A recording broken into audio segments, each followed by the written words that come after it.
In the boiling heart of Asia's power struggle, one question dominates the map. Why does China want full control over the South China Sea? This isn't just about rocks and reefs. It's about supremacy, security, and rewriting the rules of the global order. With trillions in trade passing through these waters, vast untapped energy reserves below, and major shipping lanes above, control of the South China Sea means control of the future. But can China actually take full control? Is it winning the battle for dominance, or just fueling a ticking time bomb? And most importantly, how will things play out from here? Between Coast Guard clashes, island fortresses, and rising military posturing, the road ahead is anything but calm. Let's break it down.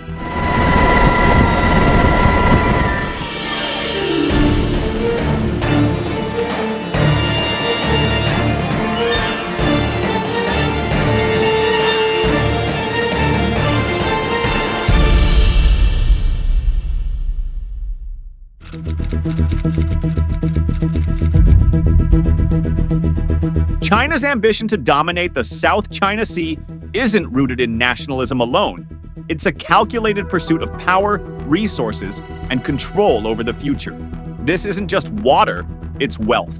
Beneath the surface lies a staggering reservoir of oil, gas, fish, and rare minerals, all essential to China's economic engine and strategic survival. Often dubbed the Second Persian Gulf, the South China Sea holds an estimated 11 billion barrels of oil and 190 trillion cubic feet of natural gas, according to the U.S. Energy Information Administration. But Chinese sources claim far more. Some projecting the Spratly Islands alone may sit atop 225 billion barrels of oil equivalent. In 2024, Beijing's state-run oil giant Sihanouk struck a major find with the Lingshui 36-1 gas field southeast of Hainan, over 100 billion cubic meters of gas, enough to deepen China's energy independence. And yet, the majority of these high-potential zones lie in disputed waters beyond the so-called 9-dash line, where China is pushing hardest to entrench its presence despite global protests. But it's not just oil and gas. These waters are among the richest fishing zones in the world, providing about 10% of the planet's seafood. For China, the world's largest seafood producer and consumer, that's not just a statistic, it's a lifeline. Fish means food security, economic stability, and political peace at home. And as stocks dwindle, with nearly 40% on the brink, China's massive, assertive fishing fleet roams deeper into disputed zones, often backed by maritime militia. These aren't just fishing boats, they're tools of power projection. The 2012 Scarborough Shoal standoff is a chilling example. What started as a fishing dispute ended in China seizing the area, locking out Filipino fishermen, and tightening its grip. Adding to the stakes is what lies beneath the seabed, rare earth minerals. These materials are the backbone of next-gen technologies. Electric vehicles, smartphones, missiles, satellites. Whoever controls access to these minerals controls the tech race. Though much of the region remains geologically underexplored, Beijing is clearly playing the long game. Establish control now, extract later, and dominate tomorrow's supply chains. China isn't just relying on maps or diplomacy, it's building facts on the water. Since 2014, it has transformed barren reefs like Fiery Cross and Mischief Reef into heavily fortified military outposts with airstrips, missile systems, and radar domes. These man-made islands extend China's reach, deter rival exploration, and anchor its expansive territorial claims. In the same year, it sent the Haiyangshu 981 drilling rig into Vietnam's exclusive economic zone, triggering protests and nearly collapsing bilateral relations. The message was clear. Resources and sovereignty go hand in hand, and China is willing to risk both to assert dominance. Equally potent is China's gray zone strategy, using civilian-flagged vessels as frontline enforcers. These maritime militia ships often masquerade as fishing boats, but they block, ram, and harass foreign vessels engaged in legal resource exploration. In the Scarborough Shoal and more recently around Second Thomas Shoal, these tactics have allowed China to gain de facto control without firing a shot. Between 2023 and 2025, Chinese Coast Guard ships repeatedly used water cannons against Philippine rear supply missions to the BRP Sierra Madre, a rusting but symbolic outpost on Ayungin Shoal. At stake is not just sovereignty, but the energy-rich reed bank nearby, which Manila hopes to develop, and Beijing wants to keep under shadow control. As a 2024 Dark Horse financial report put it, if you own the South China Sea, you hold the keys to energy, food, and trade in the Indo-Pacific. And that's why China is digging in, reef by reef, barrel by barrel, patrol by patrol. Because whoever rules these waters doesn't just control the map, they control the future.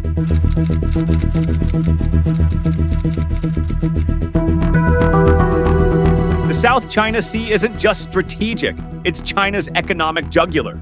Nearly 1/3 of global maritime trade, up to $5.3 trillion annually, flows through its waters. For Beijing, it's personal. 80% of its energy imports and over 40% of total trade pass through this corridor, much of it funneled through the narrow Strait of Malacca. In 2023, 10 billion barrels of oil and 6.7 trillion cubic feet of LNG sail these routes, with China as the largest LNG importer. It's no sea, it's a lifeline. That lifeline is also a nightmare. China's planners call it the Malacca Dilemma, the fear that a foreign navy, especially the US, could choke off these arteries during conflict. The threat of a naval blockade haunts Chinese think tanks. To guard against it, Beijing has gone all in. DF-21D carrier killer missiles, submarine fleets, artificial islands, and militarized outposts, all under a sweeping anti-access area denial, a 2AD doctrine designed to keep rivals out and sea lanes open. History adds fuel to the fear. The 2021 Suez Canal crisis showed how fragile choke points are. The 2023-25 Red Sea attacks rerouted global shipping and drove home the costs of insecurity at sea. China knows one blockade could collapse trade, tank markets, and shatter domestic stability. So it's hard. Through its string of pearls ports from Gwadar to Hambantota to Kyaukpyu, China is building backdoors, alternate routes, and strategic leverage across the Indian Ocean. These aren't just ports. They're escape hatches from dependency and moves on the global chessboard. Electronics are the final piece. Over 80% of global electronics are made in Asia, mostly in China, and nearly all shipped through the South China Sea. A blockade here wouldn't just hurt China, it'd crash global supply chains. Beijing's 9-dash line isn't just a claim, it's a shield for survival. The South China Sea is trade artillery, and China is racing to turn its greatest vulnerability into its greatest weapon. China's maritime rise is no longer theoretical, it's operational. At the heart of this transformation is its two-ocean strategy, a bold shift from near-seas defense to far-seas projection, targeting dominance in both the Pacific and Indian Oceans. This evolution aligns with Beijing's grand vision, national rejuvenation, the Belt and Road Initiative, BRI, and dismantling the US-led maritime order. 是经济增长的重要引擎，我们要有向外看的胸怀，维护多边贸易体制，推动自由贸易区建设，促进贸易和投资自由化、便利化。Now boasting the world's largest navy by fleet size, the plan had over 370 combat ships by late 2024, with projections hitting 435 by 2030. In contrast, the US Navy stood at just 296 ships. China's industrial edge is massive. Its shipbuilding capacity now 230 times greater than America's, enabling rapid fleet expansion at an industrial scale. Iconic symbols of this leap include the Type 003 aircraft carrier Fujian, China's first with an electromagnetic catapult, and the Type 076 amphibious assault ship, capable of launching both manned and unmanned aircraft. These platforms showcase Beijing's intention to field air power far from home waters. This buildup is backed by an official 2024 defense budget of $234.5 billion, a figure many believe understates the real total. But it's not just ships and weapons. China has weaponized soft power too, topping the Lowy Institute's Asia Power Index for diplomacy, while the BRI's 150-plus country network enables dual-use port investments with military potential. Pentagon reports highlight how China's modernization boosts global power projection without needing open war. Joint drills with Russia and Iran, like the 2024 Indian Ocean Maritime Security Belt, and persistent anti-piracy patrols signal a normalized blue water presence. The Peace Ark hospital ship extends soft power to Africa and Latin America while collecting strategic data. The crown jewels of this doctrine are China's overseas bases. Its Djibouti base, near the Bab el-Mandeb choke point, has grown into a major naval hub with a 450-meter pier, hosting large warships. This isn't just logistics. It's a strategic answer to the Malacca dilemma. Similar upgrades at Cambodia's Ream Naval Base hint at deeper military footprints cloaked in denials and commercial narratives. China's port strategy is sweeping. It now holds positions in 96 foreign ports, with 45 along key trade arteries, half within a day's sail of major choke points. Gwadar Port in Pakistan, though civilian on paper, is a potential forward naval node, strategically bypassing the vulnerable Strait of Malacca. At its core, this strategy is about economic security through maritime power. The goal? A permanent naval footprint that ensures energy flows, trade protection, and political influence, turning China from a regional power into a global force able to challenge the status quo.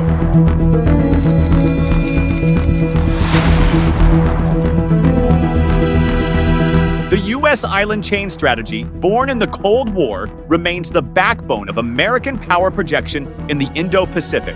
It forms a defensive arc from Japan through Taiwan and the Philippines, the first island chain, out to Guam and Palau, the second island chain. To the U.S., it's a shield. To China, it's a noose. Beijing views these chains not as static geography, but as walls to be broken. And the South China Sea is the first breach point. Over the last decade, China has transformed this region into its maritime springboard, militarizing reefs, building runways, and deploying a vast array of long-range weapons to challenge U.S. dominance. Anchoring this transformation is its anti-access area denial A2AD strategy built around systems like the DF-21D and DF-26 missiles capable of striking carriers and U.S. bases across the second island chain. The 2025 dual deployment of China's aircraft carriers, Liaoning and Shandong, beyond the first island chain marked a major shift. No longer is China merely defending its coast, it's projecting power beyond it. Below the waves, a growing submarine fleet, including nuclear-powered attack and ballistic missile subs, is already pushing into the Philippine Sea. U.S. surveillance in 2023 alone tracked at least 11 such Chinese submarines operating in the Western Pacific. On the surface, China's artificial islands have become fortified bastions. Fiery Cross, Mischief, and Subi reefs bristle with radars, missile platforms, and long airstrips, unsinkable forward bases positioned deep in disputed territory. These outposts aren't symbolic, they're operational. Strategic choke points like the Luzon Strait between Taiwan and the Philippines now serve as exit routes for the People's Liberation Army Navy. Chinese warships increasingly pass through this corridor, signaling Beijing's ambition to breach the first island chain and operate freely in the Philippine Sea. This matters because in any future Taiwan conflict or wider Indo-Pacific crisis, controlling these passages is critical. China's push isn't limited to hardware. Its gray zone tactics, close-in intercepts of U.S. surveillance aircraft, harassment of foreign vessels, and relentless Coast Guard pressure aim to exhaust its rivals without crossing into full-scale war. Combined with land-based radar, mobile missile batteries, and forward-deployed platforms, China is building a dense surveillance and strike network across the southern maritime theater. Washington hasn't stood idle. In 2024, U.S. forces conducted over 1,000 reconnaissance missions and logged more than 700 ship days in the South China Sea. Bases in Guam, Palau, and Tinian are being upgraded to host sustained operations. Crucially, the Enhanced Defense Cooperation Agreement with the Philippines now provides U.S. forces access to new locations near both Taiwan and the Spratlys, giving Washington more flexibility and strategic depth. Annual joint drills like Balikatan are growing in scale and realism. preparing for multi-domain island warfare and quick response contingencies aimed at countering Chinese expansion within the first island chain. These are no longer just exercises, they're rehearsals. As the Center for Maritime Strategy warned in 2024, control of the South China Sea is a principal aspect of China's push for order leadership. What's at stake is not just territory or resources, it's the very structure of maritime power and who gets to define the rules in the Indo-Pacific.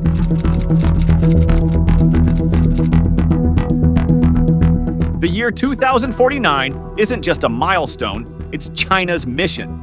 As the centenary of the People's Republic approaches, Xi Jinping's vision of national rejuvenation aims to restore China's global stature, backed by economic might, military power, and ideological confidence.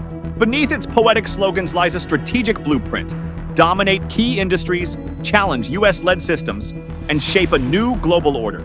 Economically, China is leveraging its massive scale. Even at 4 to 5% growth, its gravity remains unmatched. Initiatives like the Belt and Road, BRI, span 150-plus countries, turning ports, railways, and digital networks into levers of influence. Through parallel efforts, the Global Development, Security, and Civilization Initiatives, Beijing is offering an alternative to Western governance models, especially attractive to the Global South.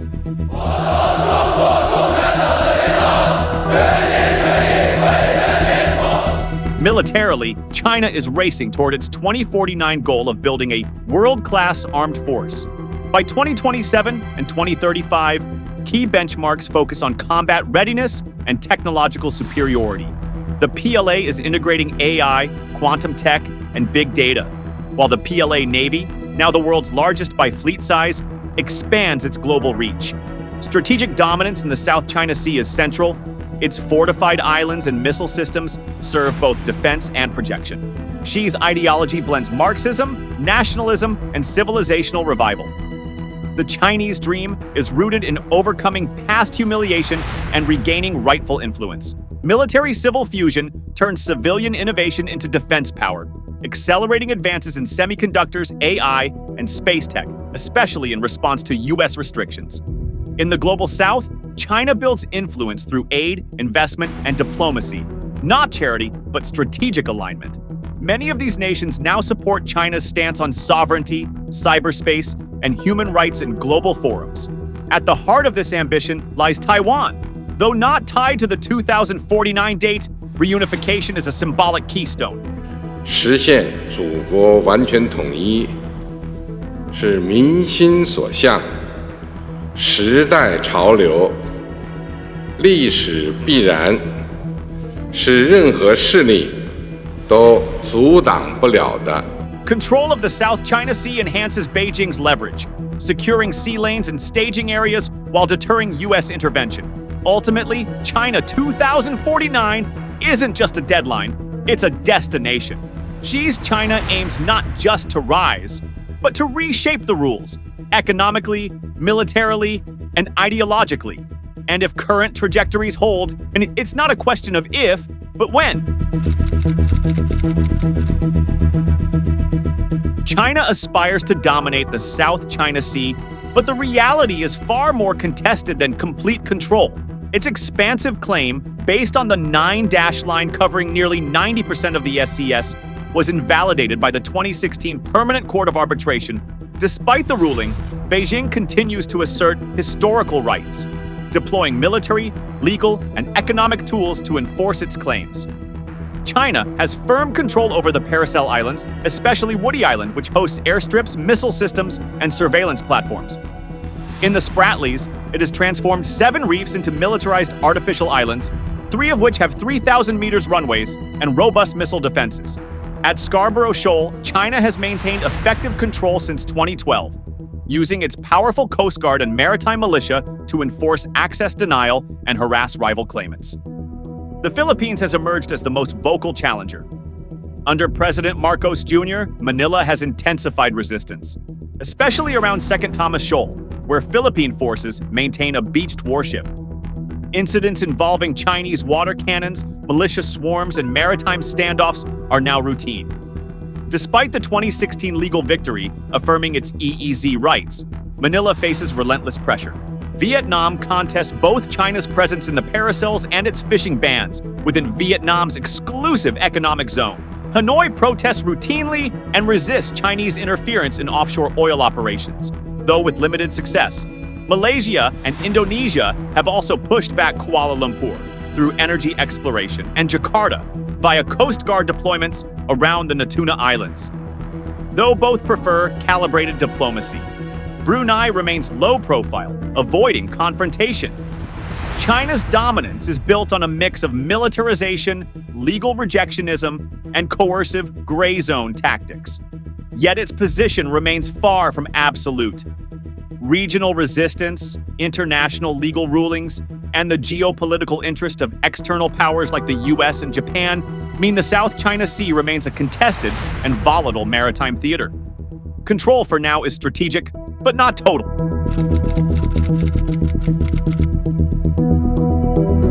The South China Sea is entering a phase of intensified friction, what analysts call a status quo plus.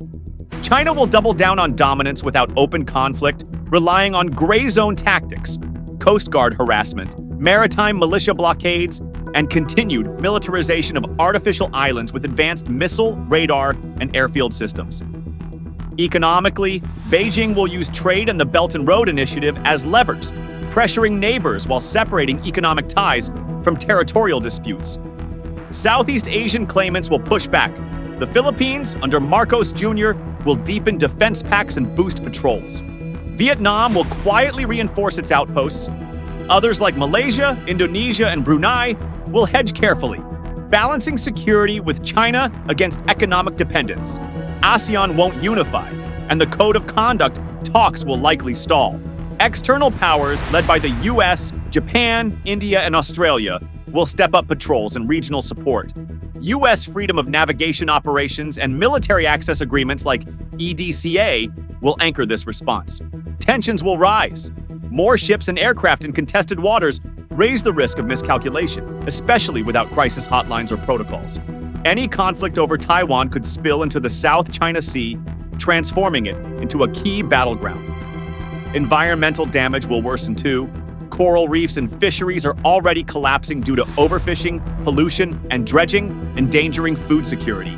With China rejecting international rulings and pushing bilateral deals, and others favoring legal or multilateral routes, the diplomatic gridlock will persist. The South China Sea will remain militarized, congested, and unstable with no peaceful resolution in sight. Thank you for tuning into our channel. If you enjoyed the video, please remember to like, share it with your friends, and subscribe to our channel for more in-depth analysis of global issues.